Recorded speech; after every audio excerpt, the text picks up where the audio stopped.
Eh,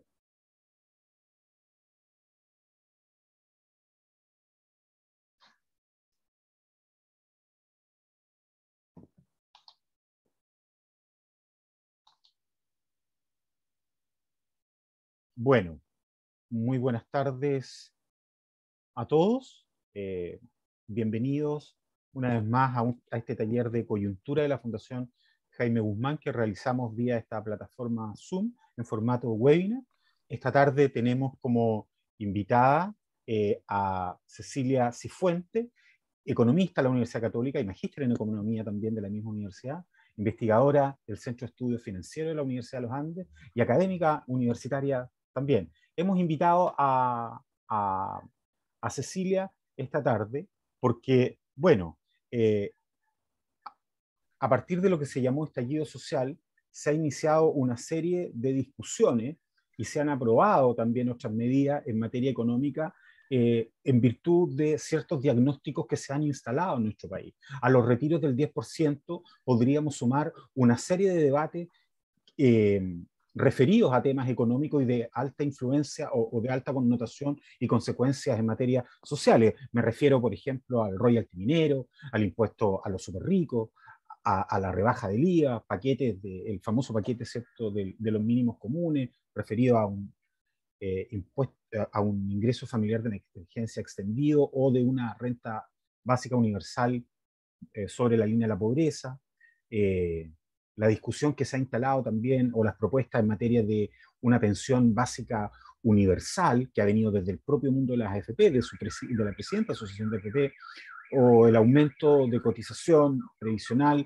que ya que debería ir a un fondo solidario, cuestión que en un principio partió como una propuesta para ir solamente a los ahorros, a los ahorros personales, ha transitado, digamos, hacia un 6% que debería ir completamente, ¿cierto?, a un fondo solidario. Y todo esto se da en medio de una discusión constitucional y de un clima que va a estar marcado también por elecciones presidenciales y parlamentarias. Cecilia, te hemos invitado para que tú nos ilustres, nos des tu opinión y tu análisis respecto de estos debates que se han iniciado en dimensión económica y social en nuestro país en medio del clima que acabo de describir. Muy bienvenida a la Fundación Jaime. Muchas gracias, Claudio. Muchas gracias por la invitación. Gracias también a Jorge por haber pensado en mí para esta charla, para darle esta charla.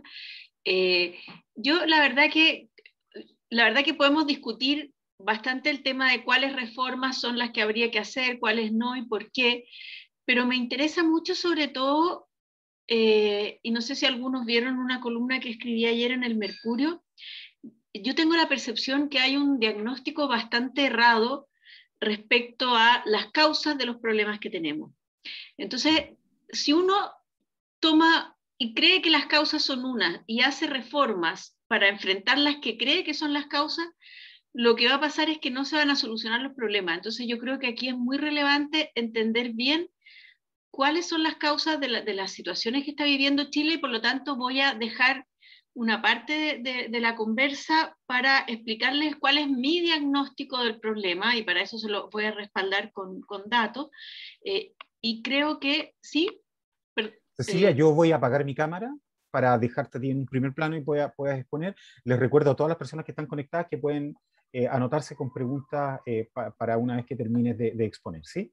Pero voy a estar acá. Perfecto, ya, perfecto. Entonces, una vez que tengamos claras las causas, mi objetivo al menos es que sean ustedes mismos los que digan, entonces las reformas que hay que hacer son estas en el fondo. Entonces, por eso me interesa sobre todo discutir el diagnóstico. Voy a compartir entonces la presentación que tengo. La verdad que claramente nosotros estamos tratando de arreglar la casa y para eso obviamente hay que hacer reformas, pero por lo menos en mi percepción hace bastante tiempo atrás se perdió un poco la brújula respecto a qué reformas hay que hacer y cómo hay que hacerlas.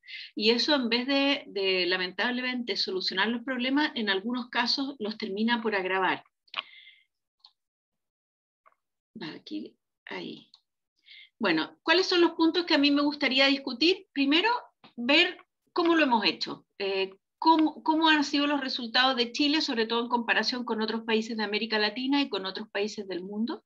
Tener un poco esa evaluación de si es verdad o no es verdad que no fueron 30 pesos, sino que fueron 30 años. Vamos a ver qué tan cierto es. Después me gustaría, y si el foco, y creo que efectivamente es un objetivo deseable, tener menores niveles de desigualdad en Chile, pero para eso es importante tener un diagnóstico correcto de las causas. Y a partir de eso, bueno, como les decía, yo creo que va a salir solo cuáles son las reformas que hay que hacer. Entonces, en el punto de partida de cómo lo hemos hecho, y aquí tengo una comparación histórica bastante larga. Yo creo que los procesos de desarrollo de los países hay que mirarlos siempre en perspectivas más de largo plazo, porque en el corto plazo ocurren demasiados fenómenos que nos enturbian el análisis. Y el ejemplo más claro es esta pandemia que estamos viviendo, que obviamente nos generó una recesión fuertísima el año pasado, la más fuerte desde la crisis de la deuda, una caída en el PIB muy marcada, y que también nos va a generar este año un crecimiento muy alto. Entonces, por eso, mirar solo los resultados de corto plazo, cuando uno está pensando en reformas, o cuando está pensando sobre todo en una nueva constitución, la verdad que la perspectiva tiene que ser más de largo plazo. Y aquí está el crecimiento, o sea, están los datos de Producto Per Cápita de Chile y el promedio de América Latina en dólares constantes, comparables también en dólares constantes del año 2011, medido a esto que los economistas llamamos paridad de poder de compra, que no es otra cosa que poder comparar entre países, porque los costos de vida en los países son distintos. Entonces, cuando se hace esta corrección, es como si los costos de vida fueran equivalentes. Y lo que uno puede ver ahí es que Chile, la verdad, que hasta mediados de los 80, tuvo un comportamiento bastante similar que el promedio de América Latina, con fuertes crisis. Ahí se ve la crisis del año 30, una caída espectacular. Después la crisis producida por la Unidad Popular, también una crisis muy fuerte, y por último la crisis de la deuda. Esto no alcanza a tomar todavía la crisis del año 2020. Pero lo que sí es evidente es que a partir de mediados de los 80, Chile empieza a tener un comportamiento notoriamente superior al promedio de América Latina. O sea, el crecimiento de Chile es superior. De hecho, en ese periodo, Chile fue el país occidental que más creció en el mundo, solo nos superan países asiáticos, y por lo tanto, por lo menos medido en términos de esta variable, los resultados son objetivamente buenos.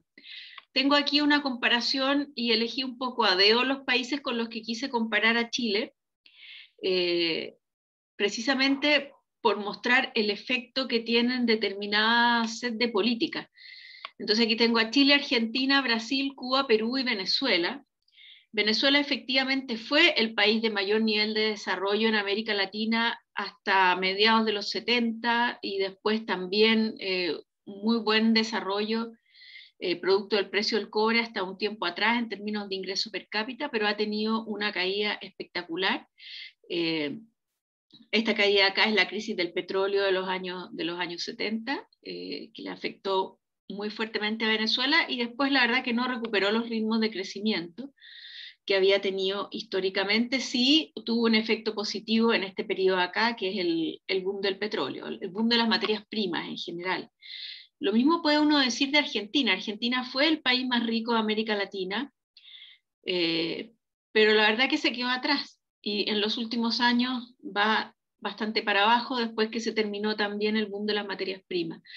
Cuba, ¿para qué decir? Cuba era un país que estaba en el promedio, y ahora, por lo menos en este grupo, solo Venezuela es más bajo. Un estancamiento en el ingreso a lo largo del tiempo bastante claro. Brasil tiene una recuperación también unida al boom de los commodities, y Perú también una tendencia un poco mejor cuando liberaliza la economía. Estos datos son bastante ilustrativos en decir, bueno, qué modelo funciona y qué modelo no, qué modelo genera bienestar y qué modelo no genera bienestar. Chile aquí claramente era el tiempo que vemos, desde mediados de los 80 se separa notoriamente del resto de América Latina, entonces uno diría muy buen resultado. Ahora, ¿qué pasa cuando nosotros comparamos a Chile con los países a los que aspiramos a parecernos? Y pongo aquí algunos países desarrollados, también desde el 1900, o sea, más de 100 años atrás, y ahí lo que uno puede ver es que las brechas de ingreso en el año 1900 de Chile respecto, por ejemplo, Irlanda tenía un ingreso menor que Chile, Japón tenía un ingreso per cápita menor, España también tenía un ingreso per cápita menor que Chile, y todos estos países empiezan a tener a mediados del siglo XX una evolución bastante mejor que la nuestra. Chile se estanca y recién a mediados de los 80 empieza un poco a recuperarse. O sea, nos falta mucho para poder parecernos a un país desarrollado. Nos falta mucho, por lo tanto, para poder tener los niveles de bienestar que tienen esos países. Estados Unidos claramente lo ha hecho muy bien desde esa perspectiva de largo plazo, muy bien. Japón lo empezó a hacer muy bien después de la Segunda Guerra, tuvo un crecimiento espectacular, en las últimas décadas Japón se ha estancado. Y un caso tremendamente interesante para mí es Irlanda. Irlanda era de los países más pobres de Europa hasta la década de los 90, y en la década de los 90 inicia un proceso de reforma, de liberalización de la economía, reduce el tamaño del Estado a la mitad, baja los impuestos a las empresas, es el país que tiene la tasa de impuestos corporativos más baja del mundo, y tiene un despegue espectacular. Ahora es de los países de mayor ingreso per cápita del mundo, mayor productividad laboral del mundo, y niveles de ingreso altísimos. Superó hace bastante rato a Estados Unidos, a Irlanda. Sí, efectivamente tuvo una caída bien fuerte en la crisis del 2008, pero la verdad que ya se ha recuperado bien rápido. Entonces, si uno tuviera que decir cómo lo hemos hecho, bueno, en el contexto de América Latina, la verdad que Chile lo ha hecho bien, pero cuando miramos una perspectiva de mediano plazo, vemos que estamos bien rezagados, y el rezago se produjo sobre todo en la primera mitad del siglo XX. Parece que en esos años las cosas no las hicimos muy bien. En el tema de la desigualdad, ¿por qué tenemos una desigualdad de ingresos relativamente alta? Y hay que decir que América Latina en general tiene desigualdades de ingresos bien altas. Yo no me voy a meter a hacer el análisis histórico, seguramente algunos de ustedes en ese tema saben bastante más que yo. Todos los países de América Latina tienen niveles de desigualdad bien altos. Chile no es el país más desigual de América Latina, está más o menos en el medio, pero sí tenemos, en comparación sobre todo con los países de la OCDE, niveles de desigualdad relativamente altos. Vamos a ver los índices. Pero aquí han instalado dos mitos, están muy fuertemente instalados, y la verdad es que los dos son falsos. El primer mito, que se dice mucho, es que es cierto que el país ha crecido mucho, pero eso ha beneficiado en mucho mayor medida a los sectores de ingreso alto, o lo otro que se dice es que el crecimiento solo llega a los ricos, este es un crecimiento que no ha sido inclusivo. Me imagino que todos han escuchado esas frases porque se dicen a cada rato. Y la segunda es que, y esto tiene que ver un poco con la columna de ayer, hay se hace como un mea culpa, así decir, oh, ¿por qué fuimos tan responsables en lo fiscal? ¿Por qué nos preocupamos tanto de los equilibrios fiscales? Gastamos muy poco. Si hubiéramos gastado más y hubiéramos atendido a las demandas ciudadanas, lo que tenemos no habría pasado. Y la verdad que estas dos frases que se escuchan harto, si uno mira los datos, no tienen nada que ver con los datos. Lo primero, el crecimiento solo llega a los ricos. Y aquí tengo la famosa medida de desigualdad, que es el índice Gini, que de alguna manera lo que mide es la dispersión entre los sectores de ingreso más alto respecto a los sectores de ingreso más bajo. Mientras mayor es la dispersión, mayor es el índice Gini. Un índice arriba de 50 es bastante desigual. Voy a poner acá por si acaso alguien de repente tiene alguna duda, ningún problema, que levanten la mano y me interrumpan. Puse aquí para ver los participantes y pueda ver las manos.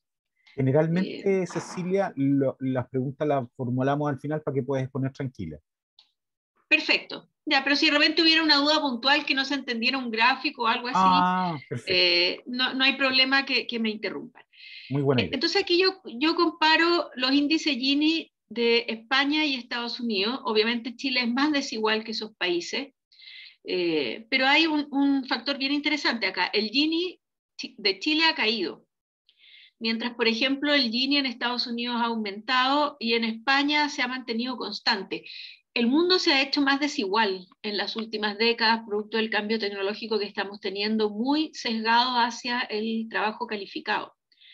Y eso es algo que se va a profundizar ahora después de esta pandemia. Ese es un tema preocupante hacia adelante, lo que está pasando con la robotización. La robotización, si bien genera enormes aumentos de productividad, esos aumentos de productividad se dan en los sectores que tienen capital humano. En el resto, lo que suele pasar, y ya se está viendo en Estados Unidos, es que disminuyen su productividad.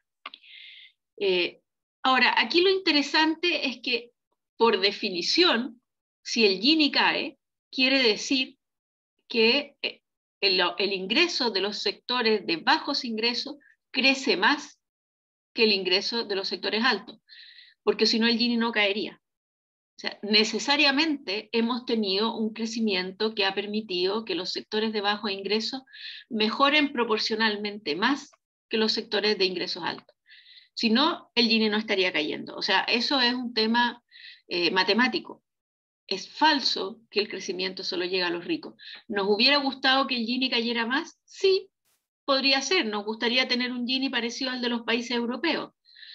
Pero eso es muy difícil de lograr. La verdad que los países europeos, por lo menos hasta donde hay datos, nunca han tenido Ginis como los que tienen los países de América Latina.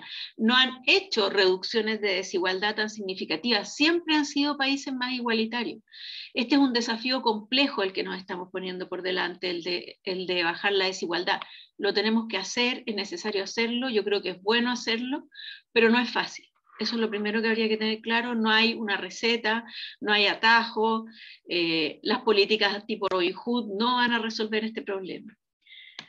Respecto al segundo mito, que es por privilegiar la responsabilidad fiscal hemos desatendido las demandas ciudadanas, la verdad es que si uno mira los datos, eso no es así, al menos cuando uno ve cuánto hemos gastado.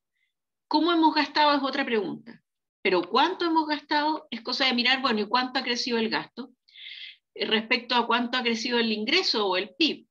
Entonces aquí yo tengo 3 periodos. Primero, los famosos 30 años, del 90 al 2019. Después, los últimos 20 años y los últimos 10 años. ¿Y cuánto ha crecido el PIB? Bueno, lo primero que vemos es que el crecimiento ha ido disminuyendo. Pero en los 30 años, la economía creció a una tasa promedio anual, que es un resultado espectacular, muy bueno, de 4,6%. El gasto fiscal total en ese periodo creció a una tasa real por año de 6%, y el gasto social, lo que de acuerdo a las definiciones del gobierno central se considera gasto social, que es salud, educación, vivienda, previsión. El gasto social ha crecido a una tasa promedio anual durante 30 años de 8,3%. Yo creo que no debe haber muchos países en el mundo que tengan una prioridad tan significativa en el gasto social como ha tenido Chile. Los resultados han sido a lo mejor no tan buenos, puede ser, pero de ahí a que se pueda decir que hemos desatendido las demandas, que no hemos destinado recursos al gasto social, es completamente falso. Esto sigue siendo cierto para los periodos que uno analice. Lo que sí es que en la medida que la economía crece menos, los ingresos fiscales crecen menos y el gasto, por lo tanto, tiende a crecer menos. Pero hemos seguido dando una gran prioridad al gasto social en la última década, a pesar de que el crecimiento del PIB ha sido 3%, el gasto social creció más del doble que el PIB en la última década. Entonces, esto de decir es que lo único que nos importó fue la responsabilidad fiscal y no gastamos en gasto social es falso. Entonces, alguno podría decir, ¿y cómo pudimos lograr que el crecimiento del gasto fuera tan alto cuando el PIB era tan bajo? Bueno, la bonanza del cobre. La bonanza del cobre es lo que ha permitido que, a pesar de que el crecimiento ha sido más bajo, hayamos podido seguir teniendo cifras de crecimiento de gasto tan significativas. Estos son resultados, tasas de crecimiento muy altas como promedios anuales, son crecimiento real por año, o sea, sobre la inflación. Entonces, si esas no son las causas de la desigualdad, ¿cuáles son?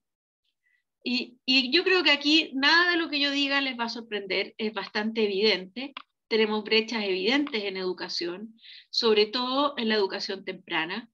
Aquí el desafío es enorme porque en educación preescolar, lo que uno tiene que tratar de compensar para igualar oportunidades es compensar las ventajas que tiene un niño que nace en un hogar bien constituido, con recursos, probablemente con padre y madre, versus un niño que no tiene recursos, que a lo mejor nace en un hogar monoparental, donde su madre tiene que trabajar y no hay quien los cuide. O sea, hay una serie de temas ahí súper complejos para tratar de igualar oportunidades, pero finalmente se reducen en que el Estado tiene que hacer un esfuerzo enorme por compensar las ventajas naturales que tiene una persona que nace en un hogar de ingreso medio alto.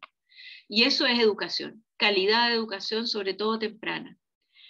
Vamos a ver también que una causa bien importante, a lo mejor que está menos en el diagnóstico, es lo que ocurre en el mercado laboral, sobre todo en el acceso a la formalidad laboral.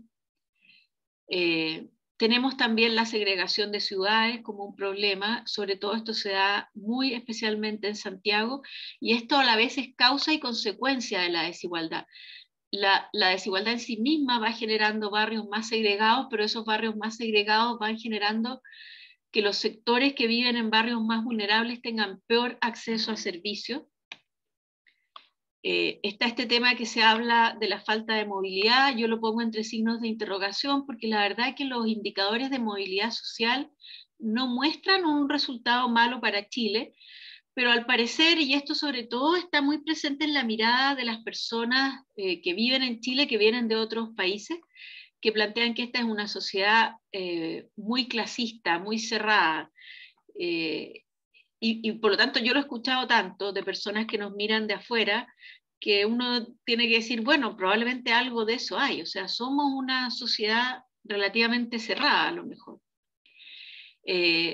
También hay un tema, y esto tiene que ver con el descontento que generan personas que acceden por primera vez a educación universitaria, que son primera generación en tener educación universitaria, terminan, tienen sus títulos y finalmente se encuentran con que las oportunidades que ellos pensaban que tenían no son las que tenían. Y aquí hay dos elementos. Hay una diversidad de calidad en la educación superior bastante importante, y además es lo que está acá, que el que lo ha medido, por ejemplo, es Sergio Ursúa.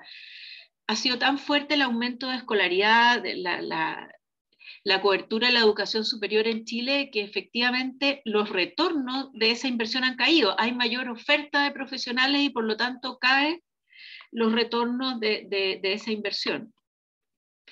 Está también esto que yo les decía, que es una causa mundial, este progreso tecnológico sesgado hacia trabajo calificado. Hay también, y lo vamos a ver después, un tema de concentración de mercados, oligopolios, que en general tienden a hacer más difícil la libre competencia y por lo tanto generan también ahí problemas de desigualdad. Vamos a ver también que los datos muestran que en Chile desarrollar empresas, desde empresas muy chiquititas, hay barreras muy importantes ahí, eso también lo muestran los datos. Les voy a mostrar rápidamente el respaldo de datos de lo que decía antes. Y cómo una brecha, o sea, cómo mostrar bien claro estas brechas educacionales que tenemos, bueno, analizando los niveles de escolaridad que tienen los ocupados en Chile. Aquí yo tengo el análisis para 3 periodos, los datos para 3 periodos, para el año 2010, el año 2019 y los últimos datos que son de enero-marzo del 2021.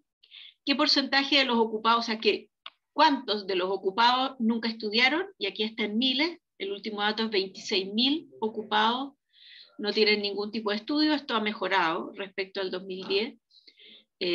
¿Cuántos tienen solo educación primaria?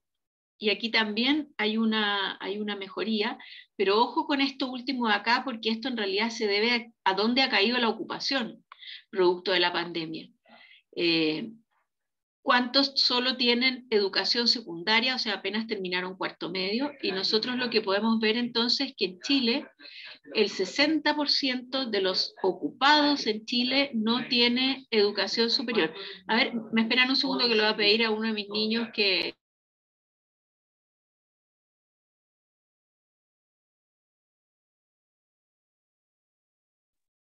No importa, estas cosas nos pasan a todos. Estos son los problemas de Sí, estar pues. desde las casas.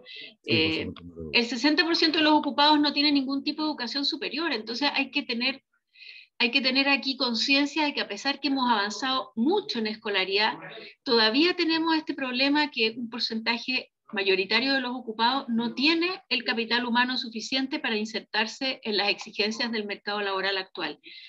Quiero mostrar también aquí el impacto que ha tenido la pandemia y a quienes ha afectado esta pandemia principalmente más. Fíjense que ¿qué pasa con los ocupados que tienen educación superior? Prácticamente no han caído. Los que tienen posgrado, de hecho, aumentan. Los que tienen educación técnica tienen una caída muy marginal. ¿Y dónde se ha concentrado la caída de la ocupación en Chile en el último año? Es en los trabajadores más vulnerables. Entonces aquí hace más complejo todavía el tema por el proceso de automatización que se está dando. No va a ser fácil recuperar estos empleos.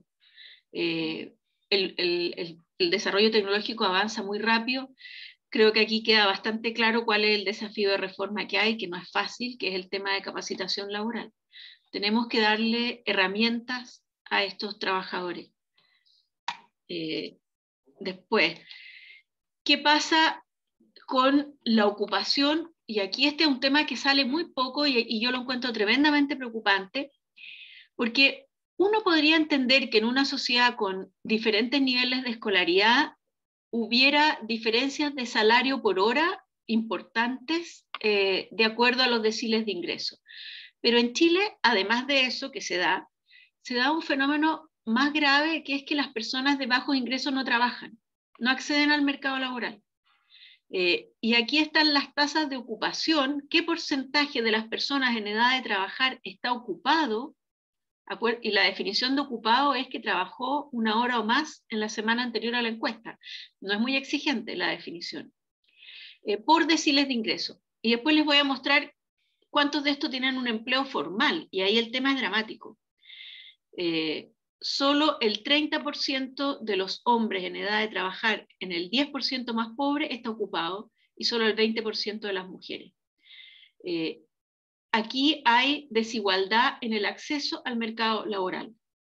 ¿Por qué? ¿Por qué no acceden al mercado laboral las personas de bajo ingreso? Y ahí uno diría, hay una combinación de elementos, a lo mejor hay política social que desincentiva el esfuerzo laboral, hay dificultades de acceso, puede haber incluso problemas en la encuesta, personas que declaran no estar trabajando porque piensan que eso les puede favorecer en términos de subsidio. Son muchas razones, pero estas brechas no deberían existir. Un dato interesante, por ejemplo, la tasa de ocupación laboral de las mujeres en el 10% más alto es incluso superior al promedio de ocupación femenina en los países desarrollados. Entonces, a mí siempre me llama la atención cuando todas las discusiones de inclusión laboral femenina nos concentramos en cuántas mujeres hay de gerentes, cuántas mujeres hay en los directorios, y está bien, hay que avanzar en eso, pero el problema más grave está acá. ¿Cuántas mujeres de los niveles inferiores de ingreso pueden trabajar, acceden al mercado laboral?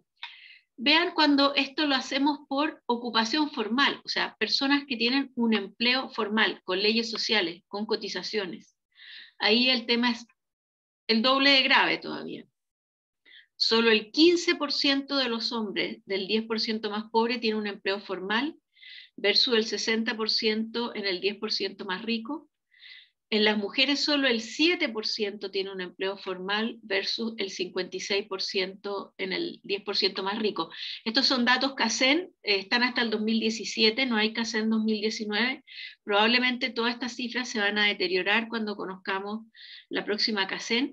Y aquí un tema más grave aún, esto se ha deteriorado entre el 2013 y el 2017. Tanto en hombres como en mujeres. En el 10% más rico y probablemente desde el 60% o el 40% más rico hemos logrado mejorar la ocupación formal femenina, pero hemos deteriorado la ocupación formal femenina en el 10% más pobre, aquí también cae, y lo mismo en el caso de los hombres. Yo creo que este es un problema gravísimo. Esto se le da bien poca atención. Uno tiene que decir, si este es el diagnóstico, bueno, ¿qué políticas tengo que hacer para que las personas de bajo ingreso tengan un empleo formal? Y esto lo ligo con la discusión del salario mínimo que hay actualmente en el Congreso. No pongamos barreras a que las personas de los deciles pobres puedan tener un empleo formal. ¿Por qué? porque las posibilidades de mejorar la productividad en un empleo informal son mucho menores. Piensen qué aumentos de productividad tiene una persona que vende Super 8 en la calle. Ninguno. Puede estar 20 años vendiendo Super 8 en la calle y no va a descubrir una mejor forma de venderlo. Es el trabajo formal, es el trabajo en empresa el que permite que los trabajadores accedan a mejores niveles de capital humano, capacitación, redes. Tenemos que lograr que los trabajadores de bajos ingresos tengan empleos formales. Yo creo que ese es un desafío clave. Y aquí, y bien ligado con lo anterior, es lo que pasa, y esto salió lo escuché hace 2 semanas atrás, un seminario que hubo en la FEN sobre la desigualdad también y cómo está influyendo la microempresa y el cuentapropismo, los trabajadores por cuenta propia, en los problemas de desigualdad en América Latina. Fue súper interesante ese seminario. Está en la web si alguien lo quiere escuchar. Y una comparación interesante, los trabajadores por cuenta propia, por ejemplo. En Estados Unidos solo el 6% de los ocupados están en empleos cuenta propia. En América Latina esto es dramático, prácticamente el 40% está en trabajadores en empleos cuenta propia, en Chile es el 20%. Estamos mejor que América Latina, pero muy por sobre cualquier país desarrollado. Este segundo dato es más interesante todavía. ¿Qué porcentaje de los ocupados está en empresas que tienen de 1 a 10 empleados? O sea, empresas muy chiquititas. En Estados Unidos el 13%, en América Latina el 23%, y en Chile el 36%. El 36% de los ocupados en Chile está en empresas que tienen menos de 10 trabajadores. Y el 30% está en empresas que tienen de 1 a 4 trabajadores. Son prácticamente la mayoría probablemente empresas informales, por eso pongo esa imagen ahí de los puestos en La Vega, empresas donde es muy difícil lograr aumentos de productividad. Aquí lo que pareciera haber es barreras a que estas empresas crezcan, a que sean empresas formales, a que sean empresas que contraten, a que sean empresas que puedan generar aumentos de productividad. Entonces aquí también uno dice, bueno, ¿y cuáles son esas barreras? ¿Qué problemas hay? ¿Por qué no crecen las empresas? ¿Por qué se quedan en ese tamaño tan reducido? Otra desigualdad, y aquí también hay un tema tremendamente interesante, muy difícil de resolver con política pública, pero que de alguna manera tendríamos que enfrentarlo. Estos son los gastos municipales por habitante en las comunas de Santiago, del Gran Santiago. Esto es después de que funcionó el Fondo Común Municipal, o sea, después de que se reasignó de las comunas ricas a las comunas pobres, esto es lo que gastan las comunas por habitante. Entonces aquí uno tiene, por ejemplo, que la que más gasta, Vitacura, más de 1 millón de pesos gasta Vitacura al año por habitante, versus la comuna de menores ingresos, Pedro Aguirre Cerda, menos de 200.000 pesos por habitante. Esto es completamente desquiciado, en mi opinión. Es completamente desquiciado como resultado de política pública. La solución no es simple, pero como resultado de política pública no puede ser que una comuna como Vitacura pueda darle a sus habitantes la calidad de bienes públicos, seguridad, parques, pavimentación de calle, etcétera, todo lo que es la infraestructura municipal, gastando 1 millón de pesos por habitante versus otra comuna que no siquiera tiene 200.000 pesos. ¿Por qué estamos teniendo un sistema en que las comunas pobres están absolutamente imposibilitadas de dar la calidad de servicios que dan las comunas ricas? Esto además retroalimenta la desigualdad, porque si una comuna como Vitacura puede tener la calidad de parques que tiene, la calidad de infraestructura, de seguridad, etcétera, o Las Condes o la que sea, eso aumenta el valor de las propiedades de esas comunas y por lo tanto aumenta el valor del patrimonio de los que viven ahí, entonces vamos de alguna manera generando un círculo. Esto es complejo, la solución obviamente no es pescar el gasto y dividirlo en forma igual porque se genera un problema grave de incentivos a recaudar en las municipalidades, pero hay que buscar formas de resolver esto. Esto no hay ninguna, o sea, las comunas deberían poder dar servicios a sus habitantes de calidad similar.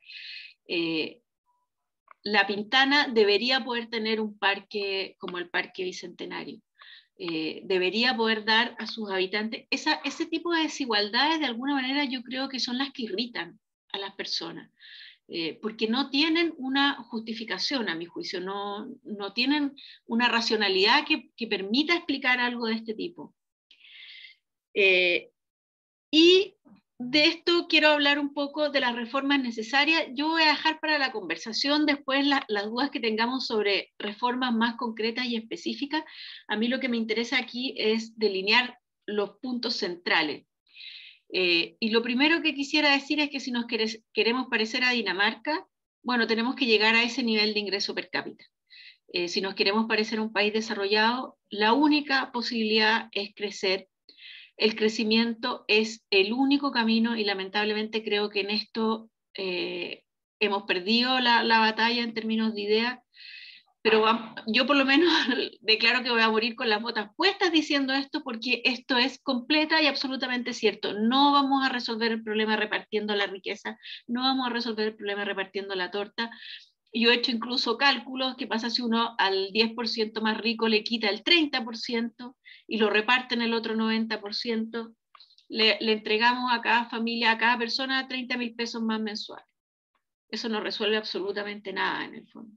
Entonces, necesariamente tenemos que aumentar el tamaño de la torta, necesariamente.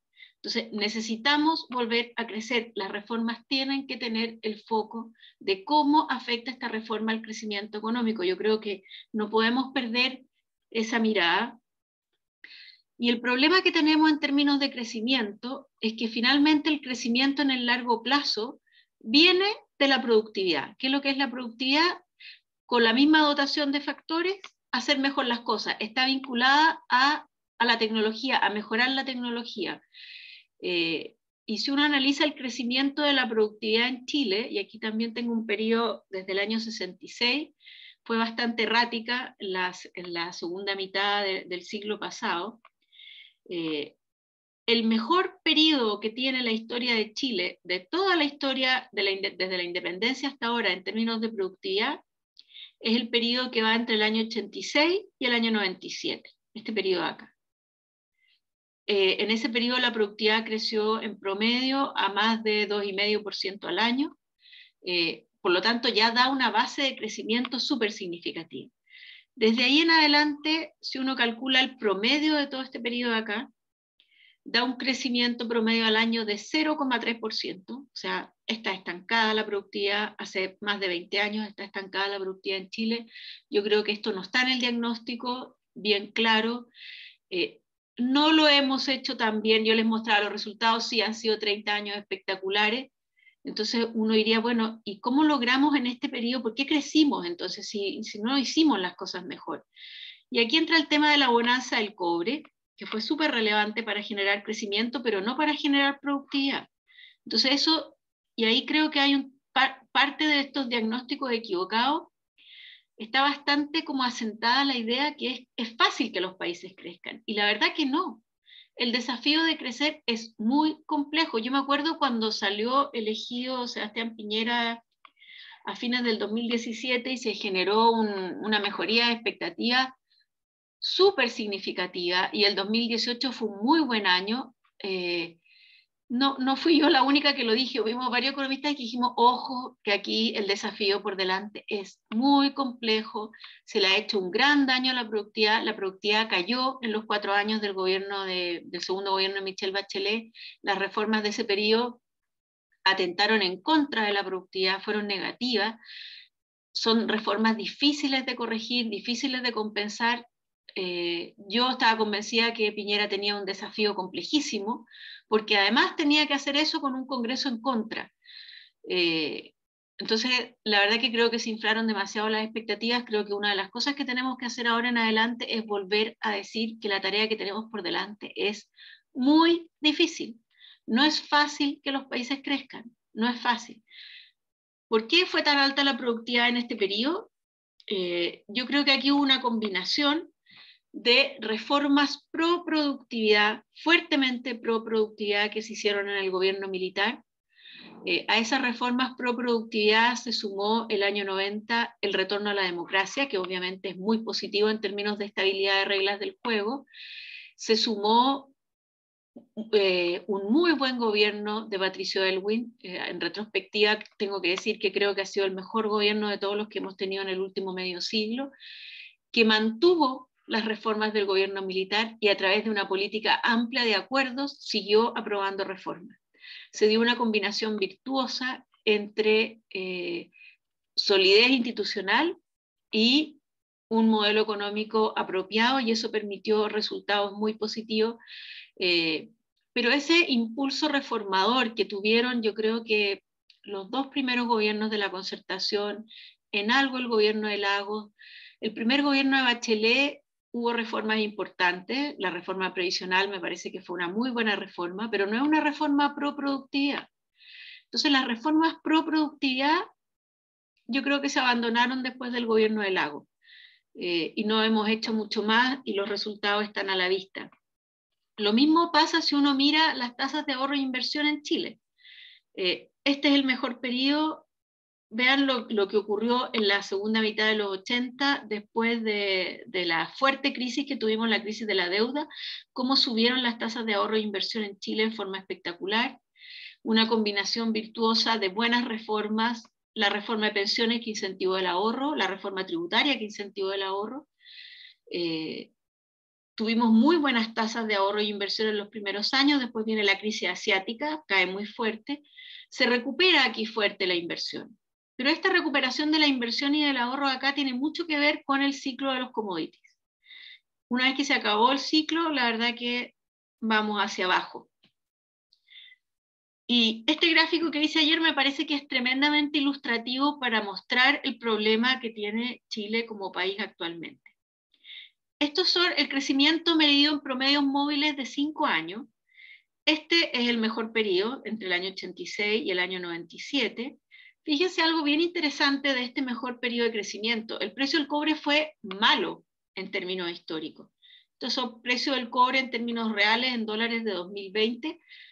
Y los resultados fueron muy buenos. O sea, no fue cobre, no fue lo que se dice la economía extractivista, no fue nada de eso en el mejor periodo de Chile. Fueron reformas institucionales, fue productividad. Eso es lo que tenemos que volver a repetir, eso necesitamos. Aquí también hubo buenos resultados de crecimiento, pero explicados por el precio del cobre. Cayó el precio del cobre, cayó el crecimiento. Entonces, ese es el desafío. Entonces, finalmente, y para ir terminando y que discutamos, ¿cómo avanzamos ahora? Y yo creo que el rol del Estado es clave, y aquí la discusión del tamaño del Estado me parece que es una discusión perfectamente legítima, pero siempre y cuando, y partiendo de la base que el Estado cumpla bien sus funciones. Yo creo que es ahí donde tenemos el principal problema.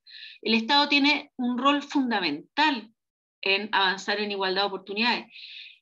Tiene las herramientas más potentes en esas políticas. ¿Y cuáles son? Las políticas de educación y capacitación, pero más que financiamiento de la educación, es calidad de la educación, sobre todo temprana.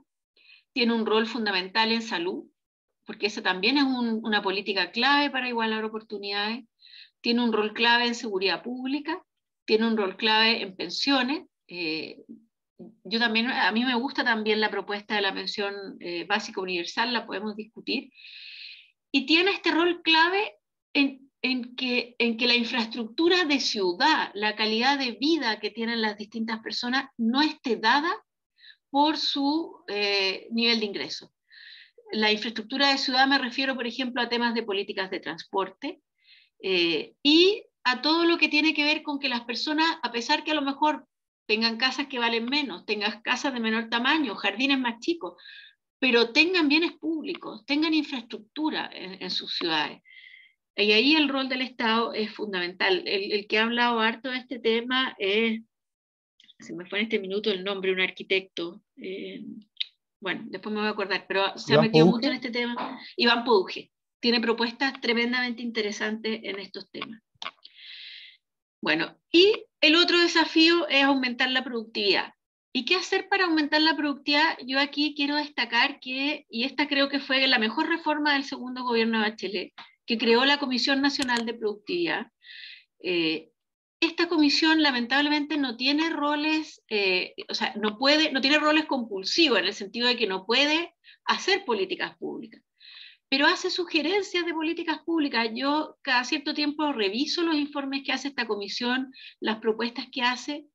Tiene informes excelentes, tiene diagnósticos buenísimos, tiene líneas de acción de cómo enfrentar los problemas. Por ejemplo, hizo un análisis del sector salud excelente, de en qué cosas hay que avanzar para que tengamos mayor igualdad de oportunidades en salud. Creo que lamentablemente no se consideran mucho los aportes que está haciendo esta comisión en materia de sugerir políticas públicas. ¿Qué cosas son claves aquí para que el país vuelva a generar aumentos de productividad? Bueno, está súper demostrado, y esto lo han demostrado, por ejemplo, este libro de Acemoglu y Robinson, ¿Por qué fracasan las naciones? Y ellos dan un rol clave a las instituciones. Reglas del juego estables, respeto al Estado de Derecho, ahí tenemos un deterioro bien importante. Estado eficiente, mejorar la gestión, y como les digo, ahí hay temas bien interesantes, aportes bien interesantes que ha hecho esa comisión. Creo que Chile tiene que avanzar en profundizar la libre competencia, porque dado nuestro tamaño de mercado, tenemos el problema de que tienden a generarse oligopolios. Entonces ahí es tremendamente relevante la legislación que tengamos de libre competencia.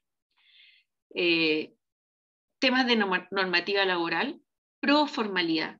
O sea, hay que preocuparse, a mi juicio, de este tema. Hemos hecho todo lo contrario en los últimos 30 años. Bueno, perdón, y en este tema de legislación laboral, mi percepción es que las reformas laborales que se han hecho, el resultado que tienen finalmente es desincentivar la contratación formal. Y esto es un mix entre las propuestas que hay de reformas de pensiones, la sindicalización, lo que se hace en materia de huelga, todo fomentando, o sea, desfomentando la formalidad laboral. Por supuesto que la política tributaria también es súper relevante para fomentar el ahorro y la inversión. Ahí creo que también hemos retrocedido. Y pongo en mayúsculas la que me parece súper importante, temas de educación y capacitación. Todo lo que uno haga en políticas de educación y capacitación tienen como reformas bien virtuosas, en el sentido que en general muchas de las reformas que uno puede hacer, cuando favorecen la equidad, normalmente son anti-eficiencia. Y eso, por ejemplo, es bien claro con la política tributaria. Cuando uno pone impuestos progresivos al ingreso, por ejemplo, eso es positivo para la equidad, pero desincentiva el esfuerzo.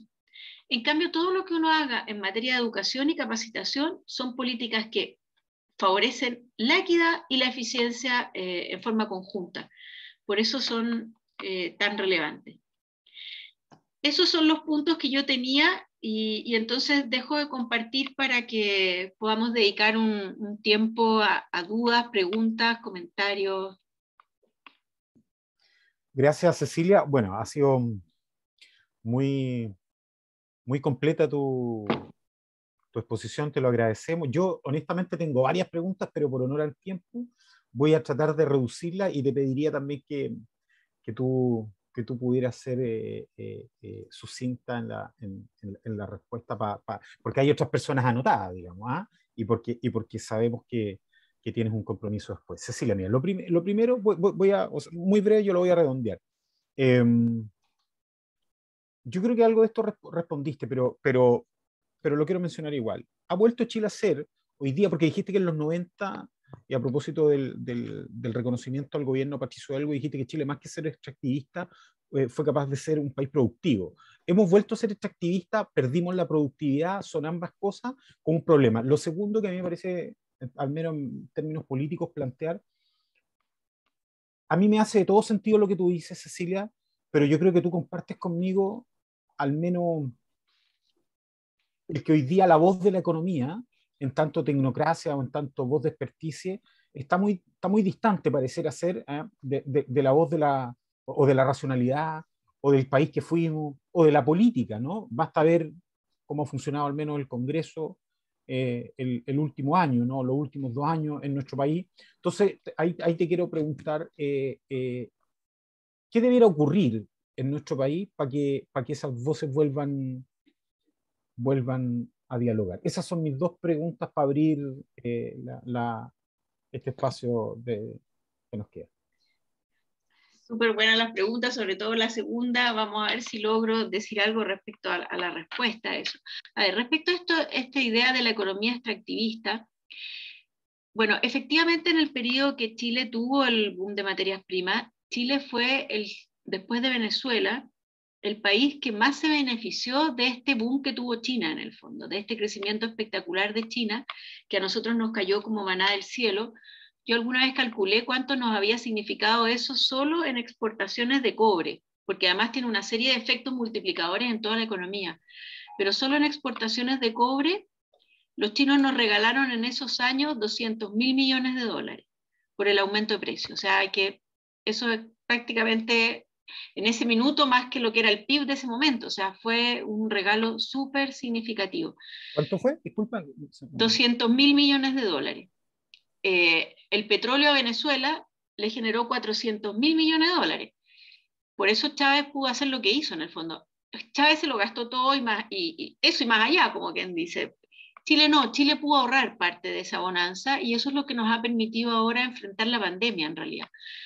Pero parte muy importante de eso generó crecimiento económico. Ahora, es bien distinto y aquí hay un punto que hay que tener bien presente. Es muy distinto cuando el crecimiento viene caído como maná del cielo que cuando viene de productividad, porque cuando uno tiene este fenómeno de aumento tan fuerte de ingresos, ¿qué es lo que ocurrió? Subieron los ingresos de, primero los trabajadores de la minería, subieron fuertemente los ingresos de los trabajadores de la minería, subieron también muy fuerte en ese periodo los ingresos de los trabajadores de la construcción, por varios elementos, influyó el terremoto también, pero los trabajadores migraban de la construcción a la minería y por lo tanto la construcción que estaba en boom también absorbía trabajadores y de hecho los sueldos en la construcción en ese periodo subieron más que los de la minería, eso es bien interesante. Ahora, cuando son aumentos de sueldos que no vienen de productividad, finalmente pasan a ser costos.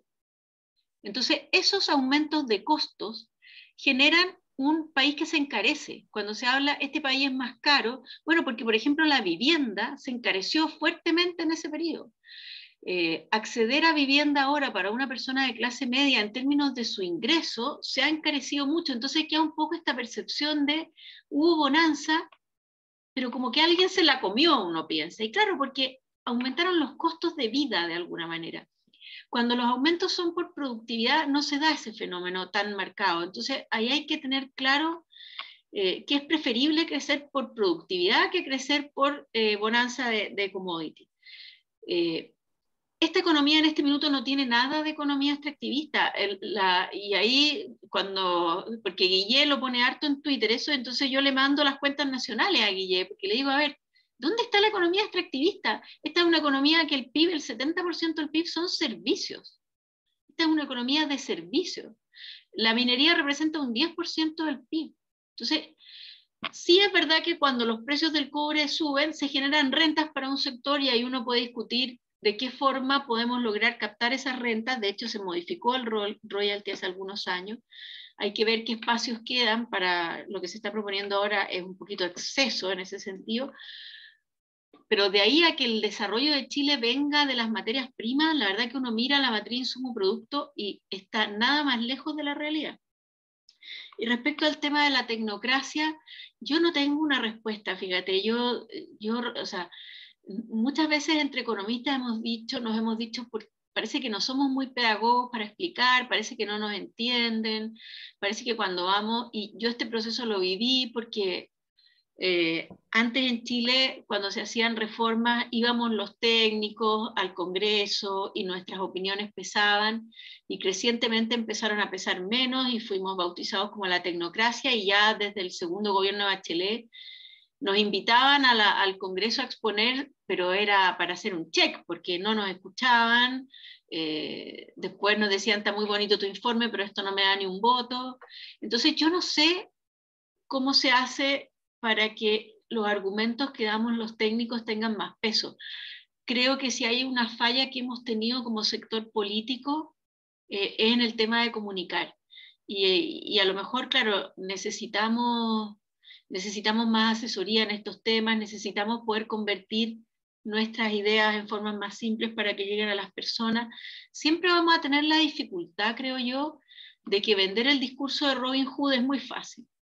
Nuestro discurso es un poquito más difícil de vender, pero no es imposible, y creo que tenemos que hacer una autocrítica, parece que lo hemos hecho mal, para tratar de vender que... Yo cuando le enseño a mis alumnos, les hago clases de crecimiento económico, parto diciéndoles, bueno, ustedes como son una familia y quieren tener más ingresos, quieren tener más ingresos y poder de vez en cuando pegarse un viajecito, ¿es fácil eso, no? Seguramente alguien va a tener que decir, bueno, mejor que la mamá se ponga a trabajar, o voy a trabajar los fines de semana, puede decir algún joven, o al dueño de casa dice, ¿sabes qué? Voy a hacer un posgrado, porque si tengo un posgrado tengo mejor acceso. Bueno, puro esfuerzo. En los países exactamente lo mismo. Si el crecimiento no cae como maná del cielo, normalmente nosotros tuvimos en la década del 2003 al 2012 crecimiento caído maná del cielo, y creo que, bueno, los economistas lo han estudiado, esto es la paradoja de la abundancia. Qué difícil es que una familia que por 10 años se ganó la lotería, cuando se la deja de ganar, salga a trabajar y a esforzarse de nuevo. Yo creo que eso en algún grado nos ha pasado a nosotros como país. Gracias, Cecilia. La próxima pregunta la va a realizar Ricardo Lillo, quien hace rato que tiene su mano levantada. Le vamos a habilitar micrófono para que esté atento, Ricardo.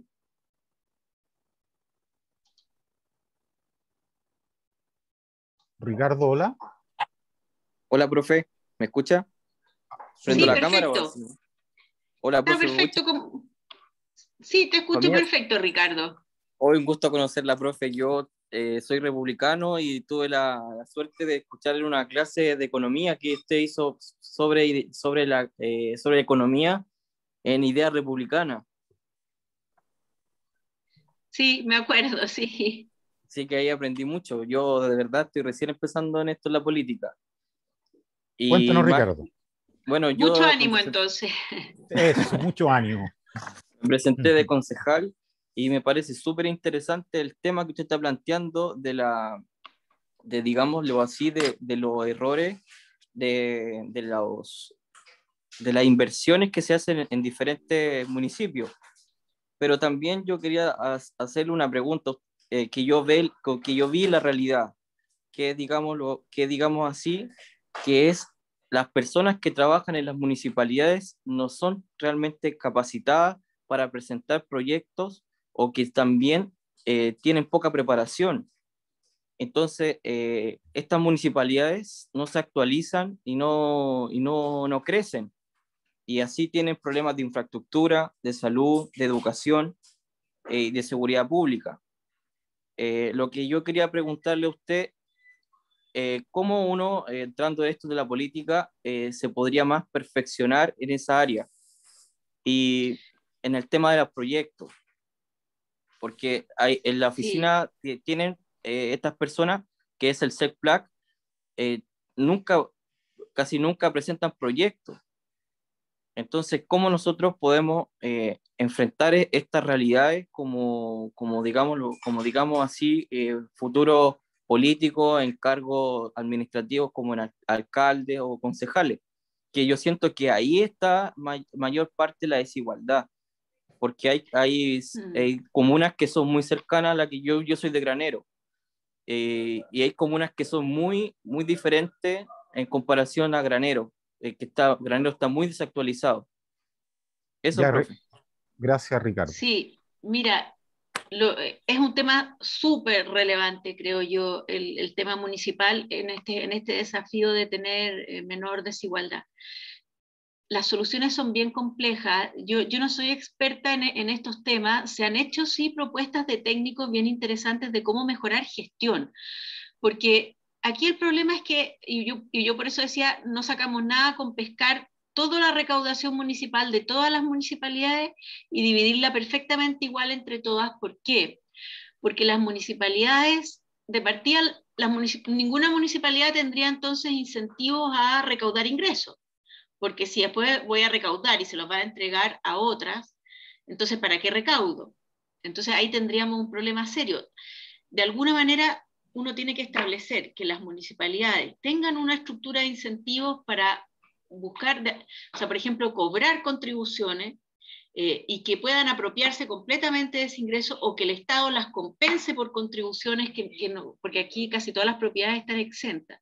Entonces ese es un tema, hay que trabajar en cómo lograr que las municipalidades tengan incentivos a generar ingresos, y después, cuando uno ya entra en el lado del gasto de las municipalidades, hay, y está bien detectado, serios problemas de corrupción, de clientelismo, de amiguismo en las municipalidades, principalmente de ingresos más bajos. Entonces aquí se necesitan reformas de gestión, aquí se necesita una política de Estado, de cómo lograr, yo creo que esto, mi percepción, que desde la mirada de las políticas públicas en las municipalidades son el pariente pobre, de todas maneras, no hay mucha preocupación respecto a que se haga gestión, y solo lo hacen municipalidades que tienen altos ingresos. O sea, claramente la gestión de municipalidades como Vitacura, Las Condes, son mejores porque tienen más recursos, tienen incentivos a recaudar, y de alguna manera ahí uno tendría que establecer como a nivel más centralizado, a lo mejor, no sé, establecer modelos de gestión a nivel de municipalidades de bajos ingresos que fueran obligatorios para las municipalidades, y que tuvieran a lo mejor apoyo de ingresos del Estado para que se implementaran planes de gestión y pudieran hacer bien las políticas, porque hay mucho, aquí no solo es que tienen bajos ingresos, sino que además esos ingresos bajos los gastan mal. Y con problemas de corrupción. Ese es un desafío de política pública muy significativo. Hace poco tiempo atrás vi un estudio al respecto que habían hecho unos académicos, tengo la idea que eran de la Universidad Diego Portales. Aquí se necesita apoyo técnico serio para poder hacer lo que hay que hacer, y que es harto. Cecilia, la próxima pregunta te la va a realizar Daniela Carrasco. Ella Perfecto. es investigadora de la Fundación Jaime Guzmán y debiera tener micrófono ahora. Hola, Daniela. Hola, ¿me escuchan? Muy bien. Sí. Hola, Cecilia. Oye, muchas gracias por esta presentación. Ha sido sumamente clara. Y te quiero hacer una pregunta bastante breve. En virtud de la diferencia de los gastos por comuna, ¿uno podría considerar un buen camino entregar más recursos a los gobiernos locales? ¿O es muy centralizado los recursos estatales? Por ejemplo, estoy hablando de alcaldes de distintas sensibilidades, han propuesto algo así. No sé qué piensas tú. Sí, cuando vino el estallido, el ministro de Hacienda en ese minuto, que era Ignacio Briones, propuso dentro de la reforma una que iba en esta línea, de establecer que el Fondo Común Municipal distribuyera más recursos hacia las municipalidades de menores ingresos. Y yo creo que eso hay que hacerlo. Ahora, el tema, como decía, es que, y no tengo aquí una receta, yo creo que hay expertos en este tema que están más preparados que yo, pero como punto aquí se necesita una política pública bien diseñada, porque, como decía, no basta con que uno diga, ya sabes que le vamos a quitar más a Vitacura y le vamos a dar más, porque eso puede afectarme los ingresos totales, porque puede dañar el incentivo de Vitacura a recaudar ingresos. Si es que ve que va a recaudar, pero no es para sus propios habitantes. También hay un tema, de alguna manera acá, de que uno tiene que culturalmente decirle a las personas de alto ingreso, porque ¿quiénes financian a las municipalidades de altos ingresos? El principal ingreso que tienen son las contribuciones de bienes raíces. Y como las propiedades en las comunas de ingreso alto valen más, los impuestos son bien altos, y la gente ya tiene la percepción que ese impuesto es muy alto. La gente ya tiene la percepción que en el fondo paga 2 veces por su casa, cuando la paga y después en contribuciones. Entonces, aquí hay un desafío político, además, de decirle a esas personas, mire, ¿sabe qué? Usted va a seguir pagando sus contribuciones, pero sus recursos no van a ir a su comuna, sus recursos van a ir a otra comuna. Entonces también hay un tema, si uno quiere, como de pedagogía, de explicar, porque si no habría todavía más rechazo hacia un impuesto que es considerado un impuesto al patrimonio, y que por ese lado tiene, por lo tanto, una ineficiencia, pero que además genera un impacto regresivo en términos de... Entonces aquí es no hay una receta simple para diseñar una política de ingreso y gasto municipal que sea claramente mejor que la tenemos. Yo creo que aquí se necesita mucha técnica, mucho estudio y mucho análisis para hacer buenas propuestas en esta dirección. Yo aquí planteo el problema, es un tema que no lo he estudiado a fondo, pero sé que hay estudios en esta materia y hay expertos que se han enfocado en este tema y han hecho propuestas bien interesantes.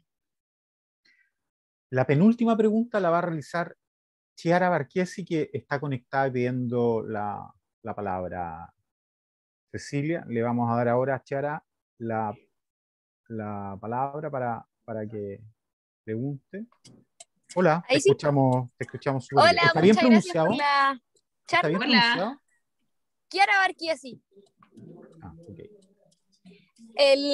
Me gustaría preguntar del índice de Gini, que pasa que uno ya dice índice de Gini, desigualdad, todo, pero después sale a la izquierda como que los comunistas inventan sus propios índices y como que intentan desvalorar un poco los datos que nosotros vamos trabajando para explicar cuál es la realidad económica de los países que implementan ciertas medidas, etcétera, etcétera.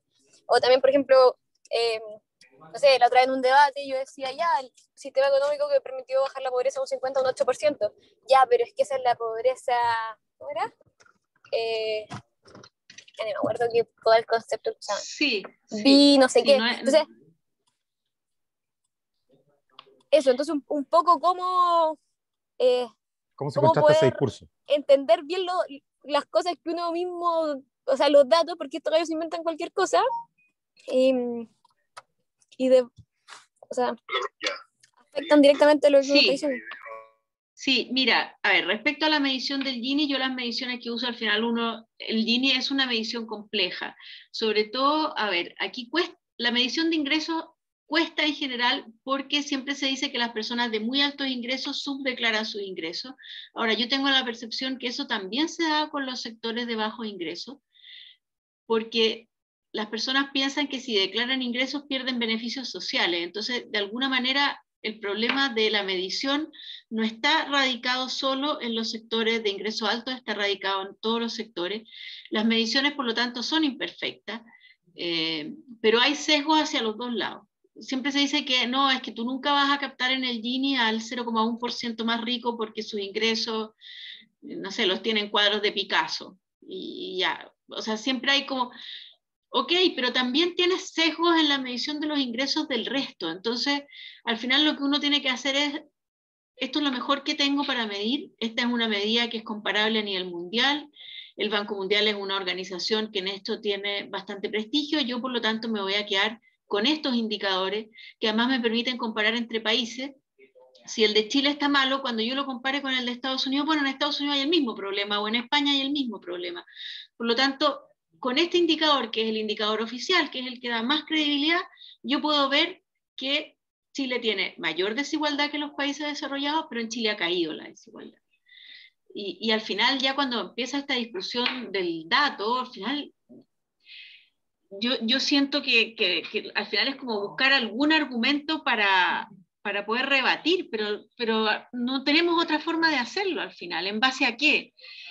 Lo que sí es cierto es que, y muchas veces lo que sale no es la desigualdad de ingresos, sino que es la desigualdad de la riqueza.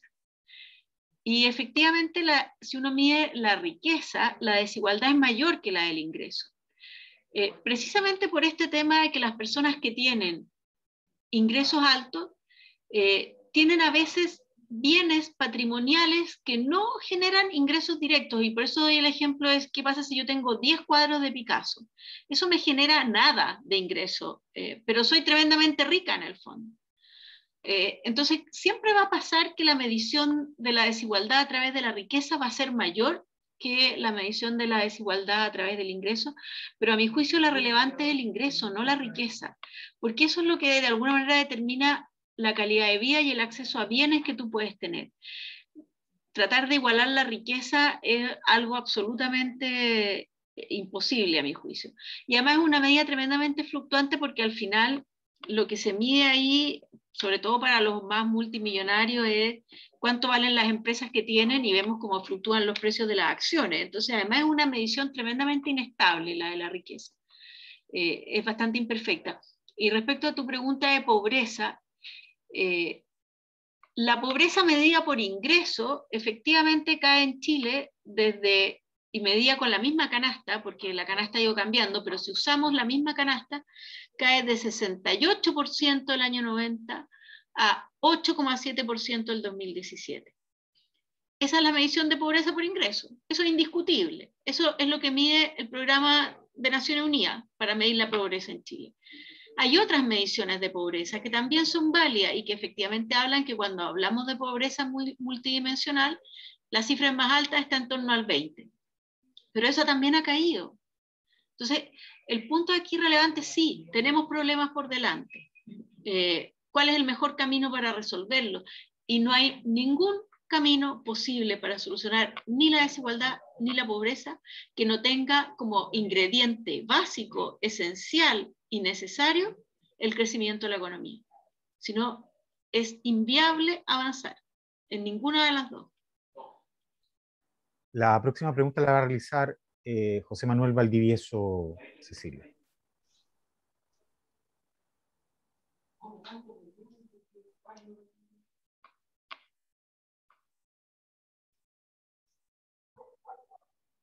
¿Sí? ¿Se escucha? Te escuchamos muy bien. Hola, José Manuel. Sí, muchas gracias, Claudio. Gracias, Cecilia. La verdad que era una pregunta bastante precisa. Me llamó mucho la atención los gráficos que mostraba respecto a las tasas de desempleo, en el fondo por tramo. Un poco a título personal creo que es un indicador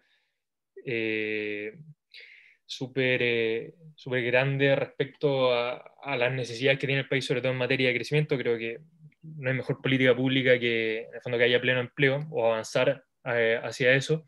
Y un poquito por lo mismo quería preguntarte, ¿cuáles crees tú que pueden ser el horizonte en esa materia? Para un poquito dar quizás desde esta arista a la necesidad de crecimiento para, por supuesto, acabar con la desigualdad o disminuir la desigualdad, que creo que es la gran bandera de lucha que tiene por lo menos nuestro sector. Y te lo pregunto sobre todo porque tanto un poco como lo veo, tanto la legislación laboral como las políticas públicas que se han ido implementando permanentemente, tienden a ir a medidas más bien regresivas y que desincentivan el esfuerzo, el crecimiento, la inversión. Entonces, en ese sentido, si ves algún desafío, quizás incluso ahora con el debate constitucional, como podría ser, por ejemplo, qué sé yo, delimitar las materias constitutivas de discriminación, avanzar hacia, qué sé yo, mejorar las negociaciones colectivas, la resolución de conflictos más rápida entre trabajadores y empleadores, o políticas que puedan apuntar quizás a la no dependencia de creación de empleos de parte del Estado, y por otro lado, que en el fondo esta curva de crecimiento económico comience desde la existencia del pleno empleo. Sí, yo comparto plenamente contigo, José Manuel, que no hay mejor política pública que el pleno empleo. Porque al final lo que uno tendría que establecer como idea es qué modelo nos gusta. Un modelo en que las personas se puedan permitir mejor calidad de vida por sus propios medios, o que para tener esa calidad de vida dependan del Estado. Y creo que estamos avanzando bastante hacia lo segundo, cuando es evidente que lo que nosotros quisiéramos es lo primero. Y por eso puse esa imagen del papá enseñándole a pescar al niño, porque esta frase de si tú le das un pescado a una persona, lo alimentas por un día, si le enseñas a pescar, lo alimentas para toda la vida. Yo creo que eso tiene que ser parte de la esencia, en el fondo, de la idea de decir, nosotros necesitamos instituciones que permitan que las personas se provean buenas condiciones de vida por ellas mismas, no a través de bonos o a través de ingresos universales garantizados. Con la pensión es distinto porque ahí estamos hablando de gente que ya no está en condiciones de trabajar, pero en términos de ingresos es eso. Entonces, ¿qué políticas? Bueno, un poco yo de alguna manera lo decía, aquí las claves para que los países crezcan es el ahorro y la inversión, Entonces veamos qué reformas fomentan el ahorro y la inversión. La reforma de pensiones que se está proponiendo, que es un impuesto al trabajo, castiga el ahorro. Entonces, no va en la dirección correcta en estos términos. Y así con todas las reformas que se van haciendo últimamente. El impacto de las reformas, cuando dice, bueno, ¿y qué impacto tiene esta reforma en el crecimiento? Lamentablemente, la mayoría de las reformas que se han hecho últimamente, todas se sacan mala nota en esa variable. Porque hay que hacer justo lo contrario de lo que se hace, lamentablemente. En materia laboral, hay que permitir que los sectores de bajos ingresos tengan empleos formales. Entonces, cuando dice cuáles son las barreras que tienen, por ejemplo, las mujeres. Bueno, hay un tema con la rigidez laboral, que muchas de esas mujeres no tienen con quién dejar a los adultos mayores, no tienen con quién dejar a los niños. Entonces, ahí hay un set de política pública que, por un lado, tiene que permitir que esa mujer tenga con quién dejar a los niños y tenga con quién dejar a sus adultos mayores. Y por otro lado puede entrar un mercado laboral con condiciones de flexibilidad que le permitan hacer compatibles esos roles que tiene. La ley de esa lacuna que tenemos, que llevamos como ya a esta altura yo creo que son 15 años con el diagnóstico, que el artículo 103 del Código del Trabajo desincentiva a contratar mujeres, y ahí sigue vigente. Entonces, al final, eso es como lo que de alguna manera yo creo que cuando se habla de que la gente está, yo creo que hay cosas que el mundo político realmente se saca muy mala nota. Hay diagnósticos que están clarísimos y reformas que no se hacen con estos objetivos específicos de hacer análisis bien hecho en el fondo. A ver, voy a hablar con las personas y por qué las mujeres no están trabajando en el fondo, por qué las mujeres de bajo ingreso no están trabajando. Me tocó una vez ver esto en un programa de televisión, que ese programa lo encontré bueno, en general la televisión encuentro que hace un aporte bien negativo, pero le preguntaban a mujeres de ingresos muy bajos, ¿y usted por qué no trabaja? Y la respuesta de la señora fue, a mí se me quedó grabada para siempre, es que no sé lo que sé hacer. No sé para qué sirvo en el fondo. Entonces, una respuesta de ese tipo de alguna manera como que parte el alma en el fondo. O sea, si uno se pone en los zapatos de ella y dice, ella quisiera trabajar, pero ni siquiera sabe por dónde partir. Entonces ahí hay un rol de política pública gigantesco que no tiene nada que ver con la Constitución. Y hay un tema que aprendí hace poco. Las constituciones no son para hacer políticas públicas. Ojalá que los constituyentes esto lo tengan claro. Vamos a tener una constitución desastrosa si empezamos a hacer políticas públicas a través de la constitución. Las constituciones son para dar el marco institucional, no para establecer, y ahí la constitución que nosotros tenemos a lo mejor tiene algunas cosas que no debería tener en términos de que a lo mejor avanza más allá de lo necesario en definir políticas públicas específicas. Ese no es el objetivo que debería cumplir una constitución. Estas son materias de ley que necesitan las leyes, es una materia compleja, necesita tener buenos abogados, buenos economistas, buenos sociólogos en el apoyo técnico para hacer buenas leyes. Todo eso está en la última década, me parece, se saca nota roja en términos de cómo estamos legislando en Chile. Bueno, Cecilia, se nos ha pasado mucho el tiempo, sé que tienes un curso ahora luego.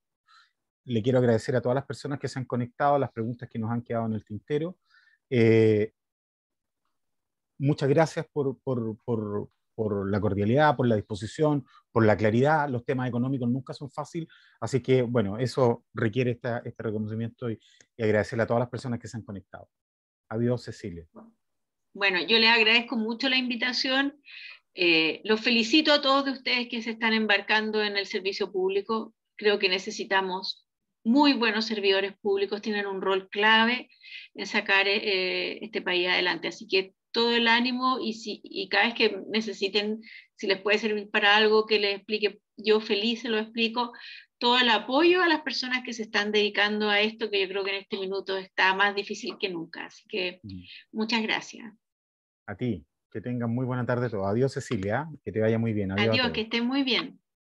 Adiós. Y gracias a María Ignacia, que está en la mesa técnica. Muchas gracias, sí. Adiós. Chao. Muchas gracias, sí. Adiós.